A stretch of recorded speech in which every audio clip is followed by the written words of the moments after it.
The purpose of these talks is to try and simplify as much as I possibly can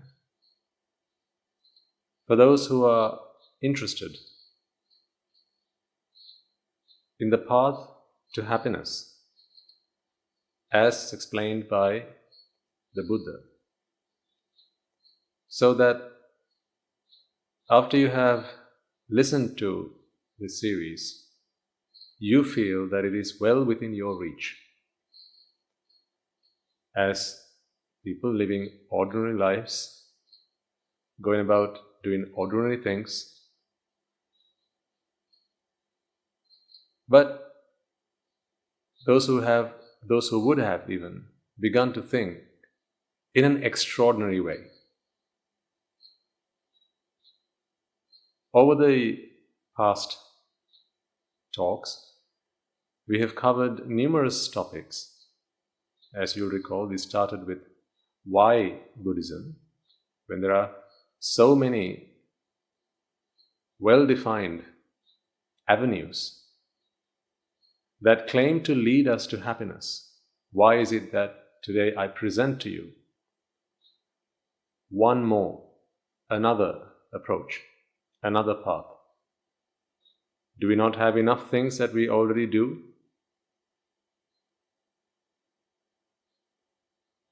Haven't people already discovered enough methods and avenues and ways to achieve happiness? Do we need to study one more path? So I explained to you the reason that it dawned on us to bring this new series of Dhamma talks to you. In that talk, hopefully you will recall, I explained to you that although we have so many different paths, so many different things that we can do that claim to bring us happiness, it is ironical then that with every passing day, people around the world are still struggling to come up with new, innovative ways to achieve this so-called happiness. Because it must be that none of the ways that we have to achieve happiness as yet truly lead us to happiness. How do we say that with such certainty? Well, if there was one path that led us to happiness, you wouldn't need to be led to happiness twice, would you? If there was such a thing as permanent happiness, happiness that was ours forever, happiness that was yours to keep, an unchanging happiness, well then you wouldn't need to study, explore, find out other ways, avenues to achieve happiness. Today, if you only look around you, people do all sorts of things to achieve happiness. And every day, people are on a quest, on the pursuit of finding out new and innovative ways. Whether it might be a new menu on the dish, whether it might be a new menu on the menu card, or a new drink, or a new perfume, or a new adventure, a new activity, a new experience, a new song, a new film, a new book, a new taste, a new smell, a new sight. See, every day the world has to bring you something new. Why is that so? Well, it is because the old things don't quite cut it. We seem to be on a never-ending struggle to achieve happiness, yet that happiness seems to be ever elusive. And that is why this series of Dhamma talks, to introduce to you the path that I have personally taken, which has brought to me to an end. Once I have discovered this path, I realized I do not need to seek any other path. I am confident that this path will continue to lead me to a never-ending happiness. And that is why I share this with you, because I want this for all of you. So, let us continue that journey as we study, understand the true path to happiness and how that is something we can achieve in our very own lives and what we need to do that. So before we begin, let us take a moment to pay our veneration to the Lord Buddha, and once we've done that, we will continue with the remainder of this talk.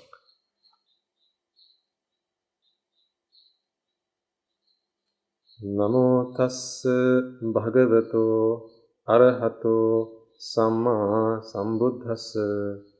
Namo tassa bhagavato arahato samma sambuddhassa. Namo tassa bhagavato arahato samma sambuddhassa.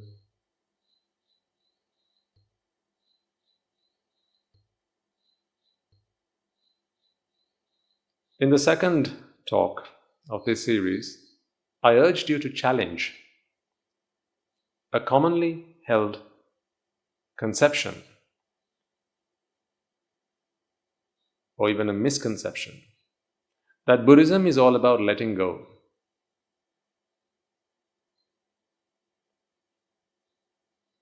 It is a widely held misconception, and the problem with that idea is that it instills fear in the minds of people who wish to explore Buddhism. Because no one wishes to let go of what they already have, particularly if they have worked really hard to achieve them, whether they are material gains or other things, maybe people, experiences, and so on. So I explained to you, and our listeners who have continued to be with us since then, I'm sure will remember, that Buddhism is not about letting go, but rather it is about the realization. All we need to do is realize. We don't need to let go. Once we realize, then we let our realization, what it is we have realized, work its magic on us. So you see, there's nothing you need to fear. Let me explain that just a little bit more. Why do I say there's nothing for us to fear? You see, we all, I think, agree that we are educated, people of good sense, and that we are able to make our own decisions about our lives. We don't like anyone taking us for a fool now, do we? So whenever we learn something, whenever we read something, hear something, whenever someone tells us something, we have this innate ability to analyze what has been said and to check whether it makes sense to us. And the same must apply in your study of Buddhist philosophy. So as you join these talks, and as you listen to what it is that this Bhante has to share with you, I urge you to do this very same. That is very powerful, because what that ensures is that I can't fool you.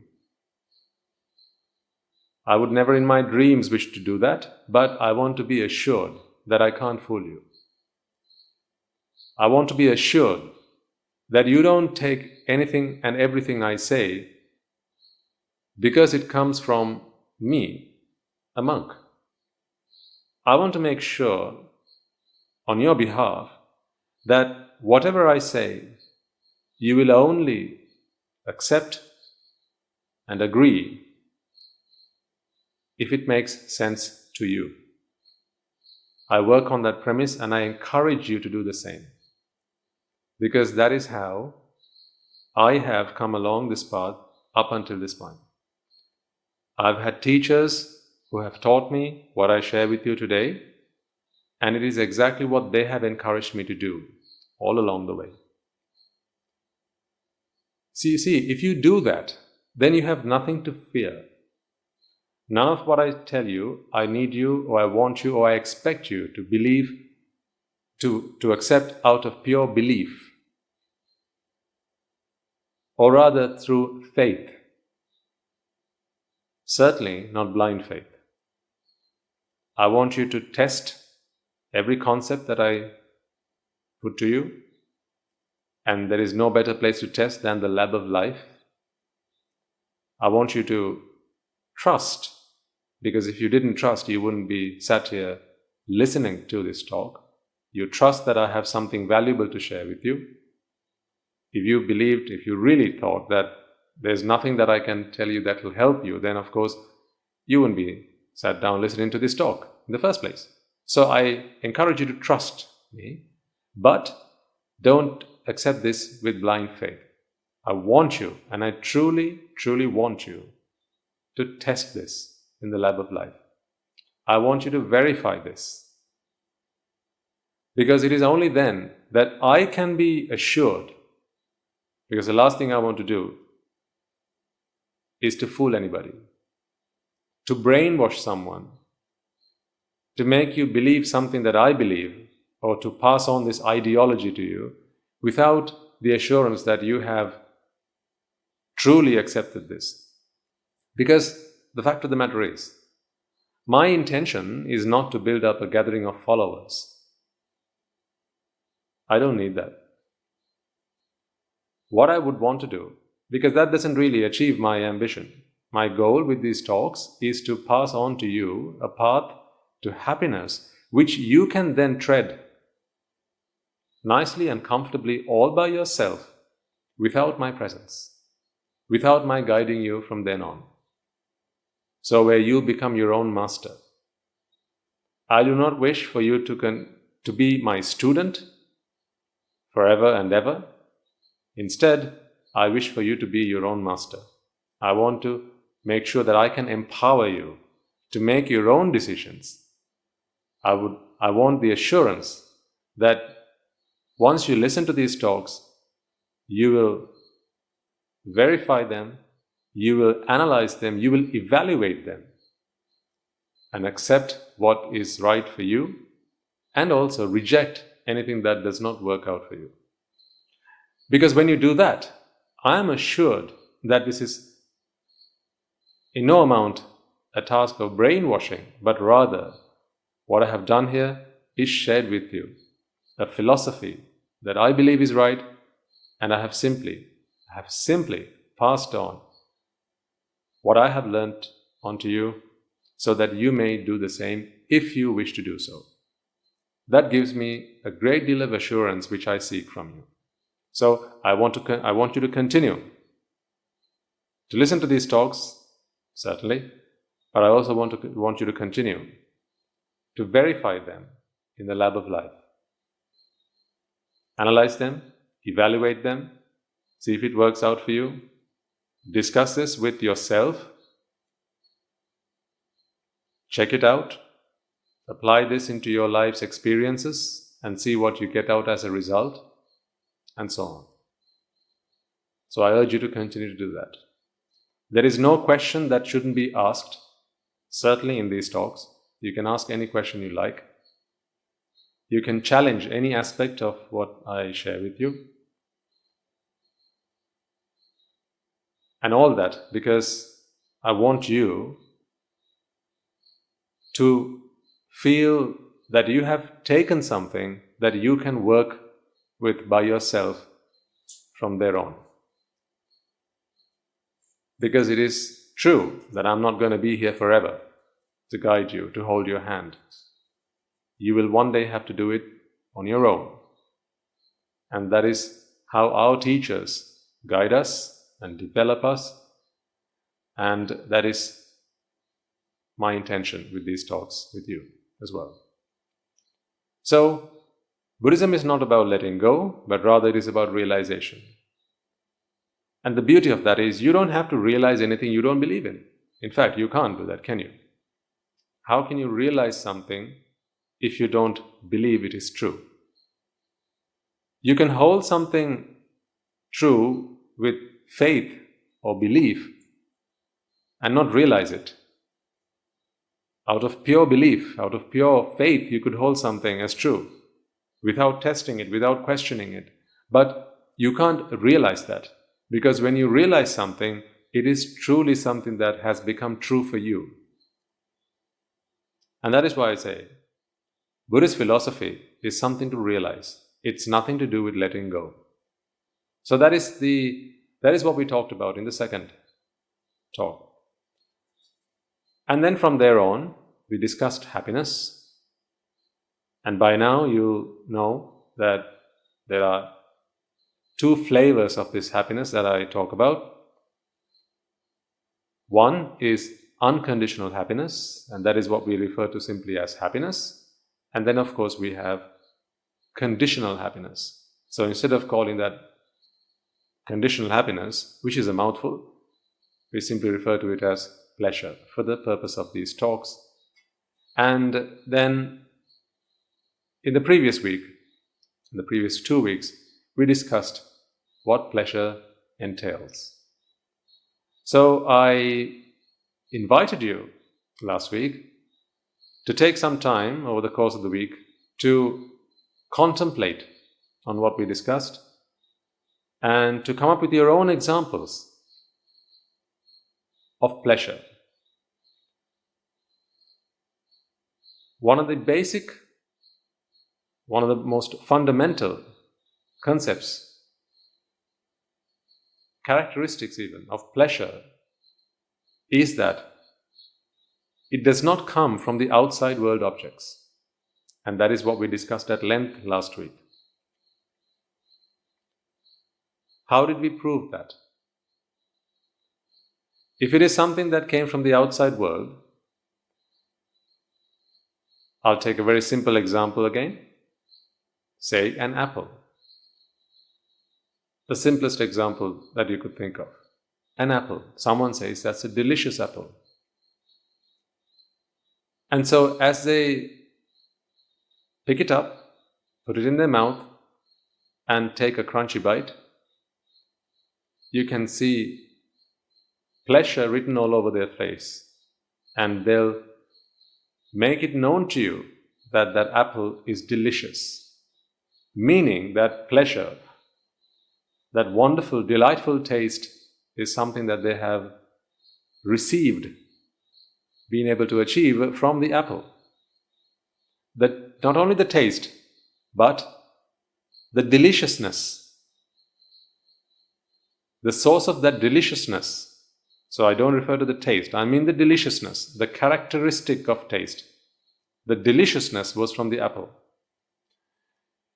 See, the problem with that is, if deliciousness is to be found in an apple, then the same apple has to be delicious to every single person. Isn't that right?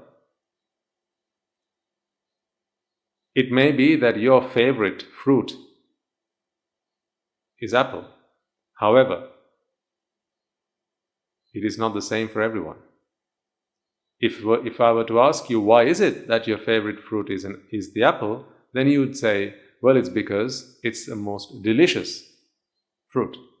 I love red apples, or I love a green apple, because it's delicious. Then why is it that some people don't find apples delicious? Even the same apple, if you were to take a bite and pass it down to somebody else who's not fond of apples, then they're not going to say the same thing. Okay, it's nice, but I don't think it's all that.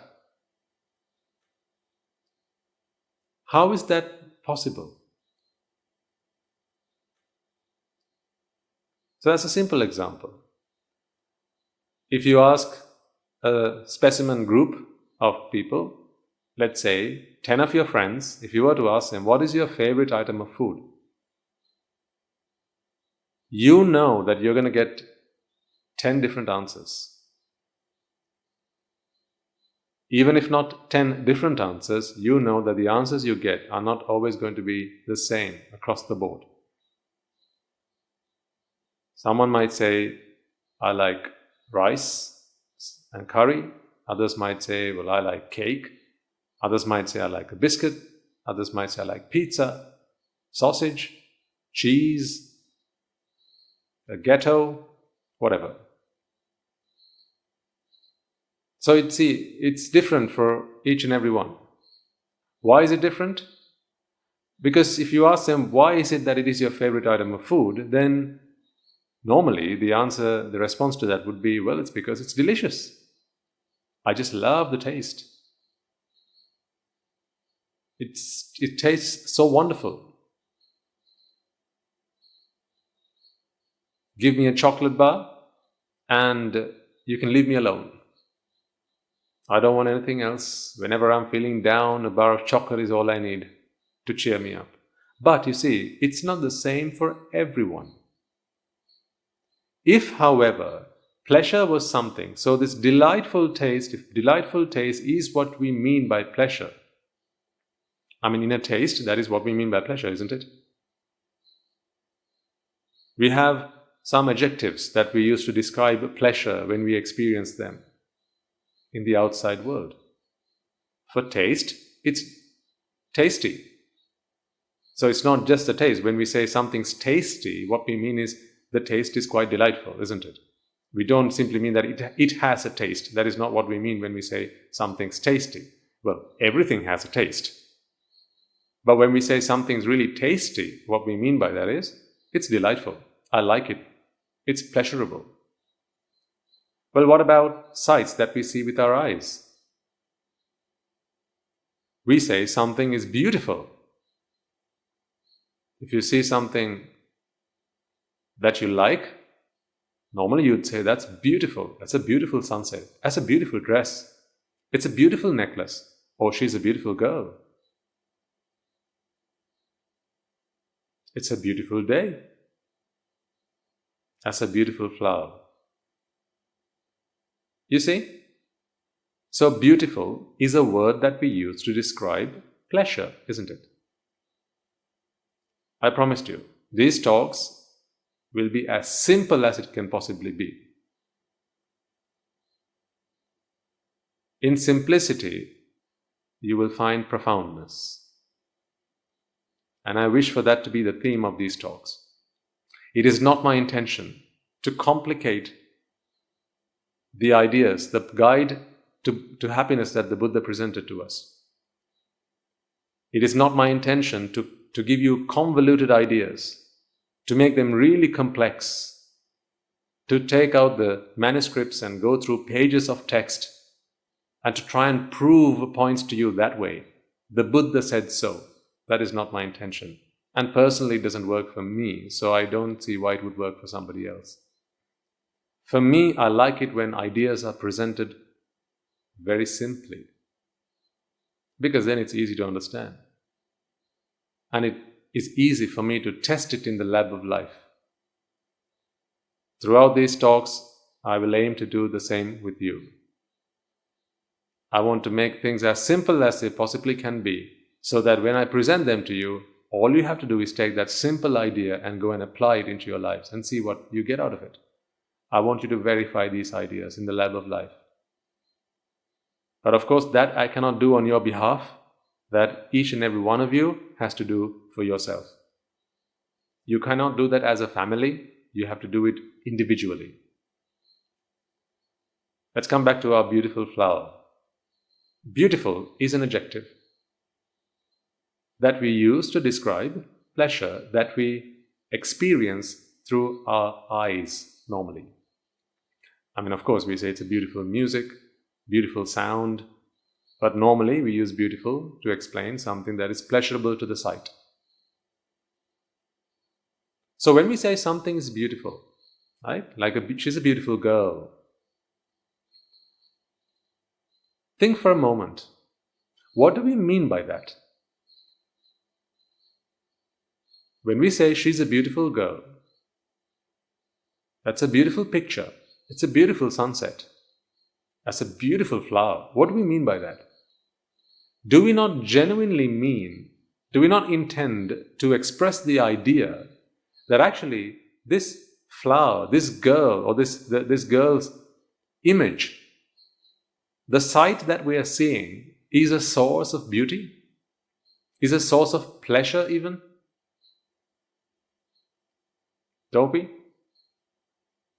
So when I say, or when you say, she's a beautiful girl, what you mean is, she is a source of beauty. Right? So she has beauty with her. And what is beauty? Beauty is pleasure. It is the way we express the experience of pleasure. But here's the problem, yet again. If beauty is something that is in the girl or in her image, why is it then that not everyone finds the same girl beautiful?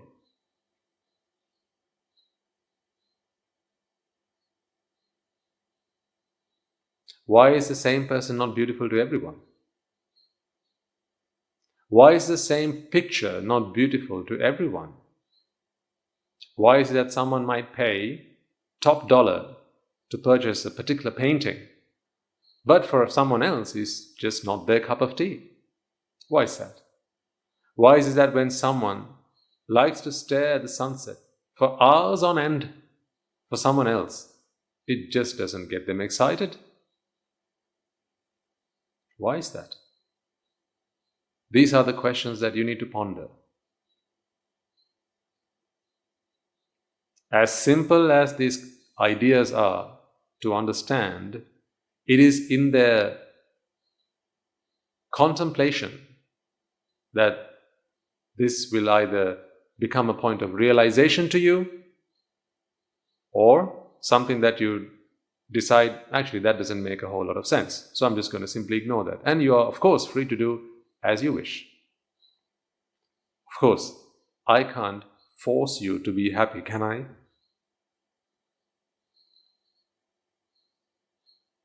I can't push happiness down your throat, can I? All I can do is show you the path to happiness. It's then each one to themselves. We must all walk it on our own accord, should we choose to take that path. And if you are listening to this talk, then I believe that you are someone who considers that this may be, simply may be, what you've been looking for all your life. Have faith, but always verify. Always test, check. Do your own checks and balances.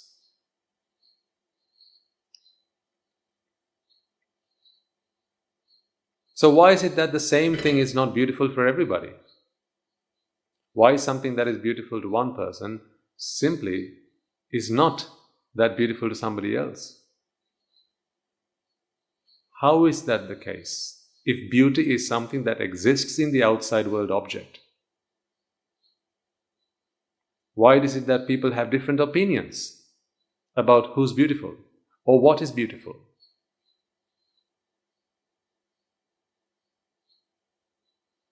At this point, I'd like to share with you another point that I would like you to consider in your own time. You see, science is very advanced by now. I mean, we are a very advanced race, and over the course of human evolution, man has designed numerous ways to measure things that exist in the outside world. For example, we have temperature. And there's an instrument that we can use to measure temperature, which we all know is a thermometer. So what does a thermometer do? It tells us how hot or cold something is. It gives us its temperature. I promised you, as simple as it can be, right? What about weight? You have a scale, a weighing scale. A weighing scale has been invented, and science has given us ways and means to measure weight.